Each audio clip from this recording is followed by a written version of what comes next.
Hello दोस्तों, welcome to Uttarakhand समाधान।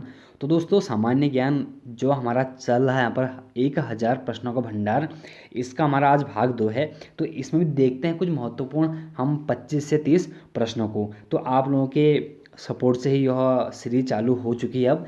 तो चलो बात करते हैं आज के हम महत्वपूर्ण कुछ प्रश्नों पर।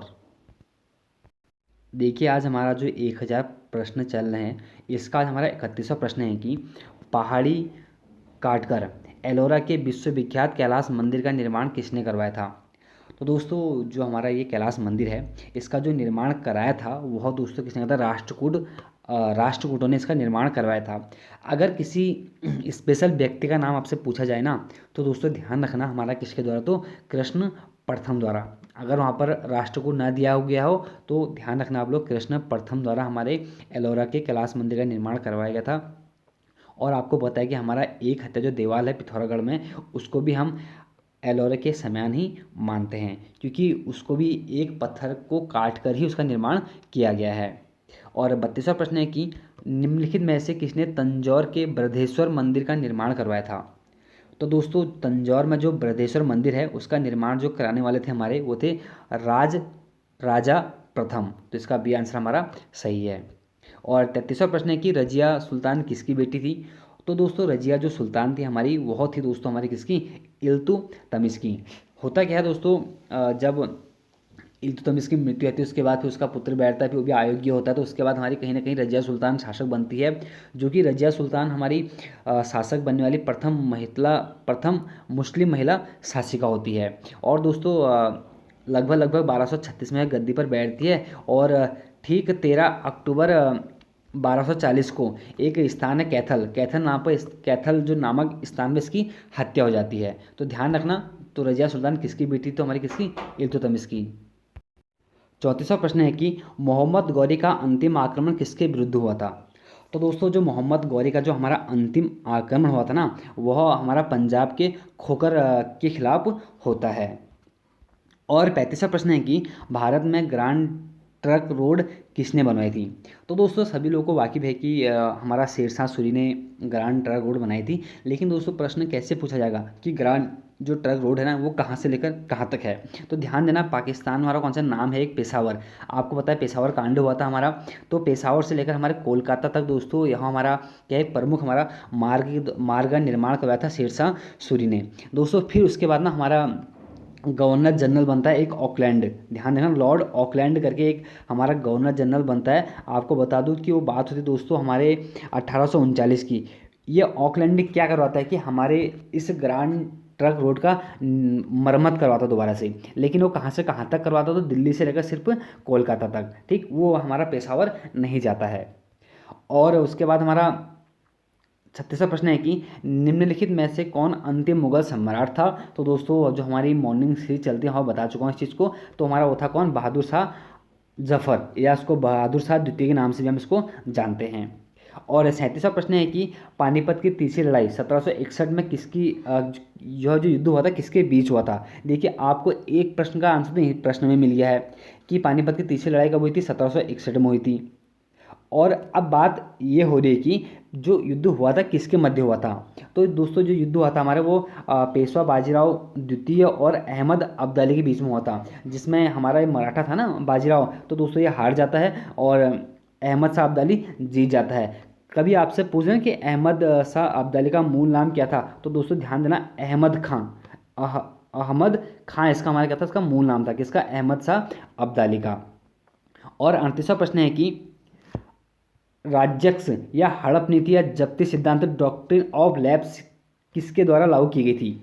दोस्तों, होता क्या है कि हड़प नीति क्या थी कि जिसका कोई देख रेख नहीं करता था या जिसका कोई वंशज नहीं होता था उसको छीन लेना। ठीक, यह दोस्तों जो प्रथा चलाई थी वो हमारी डलहौजी द्वारा चलाई जाती है। तो इसका डी आंसर हमारा सही है। और बात करते हैं दोस्तों, जब हड़प नीति ना, हड़प नीति का पहला जो शिकार होता है, मतलब हड़प नीति में जो पहला विलय होता है, तो दोस्तों एक हमारा सतारा था। तो सतारा का हमारा इसमें विलय हो जाता है। और वो बात थी दोस्तों 1848 की। ध्यान रखना आप लोग, बहुत महत्वपूर्ण हमारा ये भी प्रश्न बन जाता है कभी कभी। और एक प्रश्न यहाँ से और बन सकता है कि जो हमारी ये थी ना हड़प नीति, इसको समाप्त करने वाला कौन था। तो दोस्तों, डलहौजी के बाद ठीक हमारा कौन आता है? लॉर्ड कैनिंग आता है। तो इसने इसको समाप्त कर दिया था। 39वां प्रश्न है कि किसके द्वारा बंगाल और बिहार का स्थायी बंदोबस्त या स्तम स्तमरारी बंदोबस्त, इसको स्तमरारी बंदोबस्त के नाम से भी जानते हैं, तो यह किसने शुरू किया था? तो दोस्तों उसको करने वाला हमारा था एक महत्वपूर्ण व्यक्ति जिसको हम लॉर्ड कॉर्नवालिस के नाम से जानते हैं। और लॉर्ड कॉर्नवालिस ने दोस्तों एक 1793 में एक कौन सा कॉर्नवालिस कोड का भी निर्माण करवाया था। तो बात हो रही कि जो हम स्थायी बंदोबस्त था दोस्तों, महत्वपूर्ण यह है कि स्थायी बंदोबस्त जो बनाई थी ना, वो दोस्तों बनाने वाला हमारा कौन, जॉन शोर था। ये बहुत महत्वपूर्ण है कि स्थायी बंदोबस्त किसने बनाया था, तो जॉन शोर ने। और किसने इसको लागू किया था, तो कौन था, लॉर्ड कॉर्नवालिस। और 40वां प्रश्न है कि 19वीं सदी में ज्योतिबा फुले ने सत्यशोधक समाज ने क्या प्रयास किया था? देखिए, सत्यशोधक समाज से संबंध किसका है, ज्योतिबा फुले का है। तो इनका महत्व क्यों है, तो दोस्तों इसका महत्व इसलिए है क्योंकि ये था दंभी ब्राह्मणों तथा उनके अवसरवादी धर्म ग्रंथों से नीची जातियों की रक्षा करना। तो इसका हमारा ए आंसर सही है। और 41वां प्रश्न है कि 1857 के समय भारत का गवर्नर जनरल कौन था? देखिए, हमने इससे पहले बात की, हमारा डलहौजी था, ठीक है, ये था दोस्तों 1856 तक। और ठीक इसके बाद हमारे 56 से लेकर हमारा कौन आता है, लॉर्ड कैनिंग आता है। तो यहीं से हो गया ना कि हमारा जो 1857 की क्रांति हुई थी उस समय जो हमारा गवर्नर जनरल था हमारा कौन था, लॉर्ड कैनिंग था। अगर आपसे पूछता है कि उत्तराखंड में उस टाइम पर हमारा कमिश्नर कौन था, आपको पता है हमारा कौन सा, लॉर्ड, इधर हमारा कौन सा, उसका नाम था हेनरी रैमजे। और 42वां प्रश्न है कि 1857 के विद्रोह में कानपुर में सैनिकों का नेतृत्व किसने किया था? तो दोस्तों आपको पता है जब 1857 की क्रांति हो रही थी, वहाँ से जो कानपुर में जो नेतृत्व करने वाले थे हमारे महत्वपूर्ण हमारे व्यक्ति होते हैं, वो थे कौन, बी तात्या टोपे। और एक थे तात्या टोपे और दूसरे थे हमारे कौन से उसमें उनका नाम था नाना साहब। दो लोग थे वहाँ पर। तो जिसमें हमारा तात्या टोपे का दोस्तों मूल नाम हमारा होता है रामचंद्र पांडुरंग, और नाना साहब का मूल नाम था धोंदू पंत। ये दो लोग वहाँ से महत्वपूर्ण थे। और बात आती है लक्ष्मीबाई कहाँ से थी, तो पता है झांसी से थी। और कुंवर सिंह हमारे कहाँ से, जगदीशपुर से थे। 43वां प्रश्न है कि भारतीय राष्ट्रीय कांग्रेस की सबसे पहले महिला अध्यक्ष थी, जो हमारा भारतीय राष्ट्रीय कांग्रेस की स्थापना हुई थी 1885 में, तो उसका पूछा गया है कि प्रथम महिला अध्यक्ष कौन थी? तो दोस्तों जो पहली महिला अध्यक्ष हमारी होती है वो थी कौन, एनी बेसेंट। अब दोस्तों एक कब थी, तो हमारा 13वां अधिवेशन हो रहा था कलकत्ता में, तो कलकत्ता में इन्होंने इसकी अध्यक्षता की थी। ठीक, ध्यान देना, प्रथम महिला हमारी क्या थी, अध्यक्ष थी। और अगर पूछता कि प्रथम भारतीय महिला अध्यक्ष कौन थी, तो दोस्तों सरोजिनी हमारा नायडू हो जाता, जिन्होंने 1925 के अधिवेशन की अध्यक्षता की थी, जो कि हमारा अधिवेशन हमारा कानपुर में हो रहा था। और हमारा एनी बेसेंट वाला कहाँ हमारा था, कलकत्ता में हो रहा था। और कब, 1917 में। और 44वां प्रश्न है कि वर्ष 1905 में बंगाल विभाजन के समय वायसराय कौन था? तो दोस्तों हमारा उस समय जो वायसराय था वो था दोस्तों, सब कुछ सही चला था, लॉर्ड कर्जन था उस समय। तो लॉर्ड कर्जन के दौरान सभी काम सही कराए गए थे, लेकिन ठीक जब इसका कार्यकाल समाप्त होता है इसने बहुत ही गलत काम कर दिया। कौन सा, बंगाल का विभाजन कर दिया।